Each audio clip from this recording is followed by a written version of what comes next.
நந்த வனத்தில் ஒரு ஆண்டி, அவன் 4 மாதமாய் குயவனை வேண்டி கொண்டு வந்தான் ஒரு தோண்டி, மெத்த கூத்தாடி கூத்தாடி பொட்டுடை தாண்டி. சித்தத்தை சிவன் மீது வைத்து தன் ஜீவனை சிவனோடு இணைத்தவர்கள் சித்தர்கள். அப்படிப்பட்ட சித்தர்களில் ஒருவர்தான் கடுவெளி சித்தர். இவர் வெட்ட வெளியை தியானித்து சித்தி பெற்றதனால் இவருக்கு இப்பெயர் வந்தது. இந்த பாடலை மேலோட்டமாக பார்த்தால் சாதாரணமாக ஒரு வேடிக்கை பாடல் போல்தான் தெரியும்.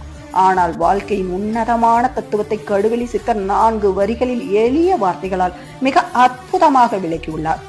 இந்த பாடலில் ஆண்டி என்றால் ஜீவன், குயவன் என்றால் படைப்புக்குரிய இறைவன், தோண்டி என்றால் மனித உடல். ஆண்டியாகிய இந்த ஜீவன் குயவனாகிய இறைவனிடத்தில் 10 மாதமாக வேண்டிக் கொண்டதனால் இறைவன் ஜீவனிடத்தில் உடல் என்கின்ற தோண்டியை ஒப்படைக்கின்றான். அரிதாக கிடைக்கப்பெற்ற இந்த மானிட பிறவியை கொண்டு அவன் இறைவனை அடைய முயற்சி செய்யாமல், ஜீவனுக்கு உடல் கிடைத்தவுடன் கண்மண் தெரியாமல் கோபம், வஞ்சனை, காமம் என்ற தீய சிந்தனையில் அகப்பட்டு தவறான பாதையில் சென்று இந்த உடலை அழித்து விடுகின்றான் என்று கடுவெளி சித்தர் பாடுகின்றார்.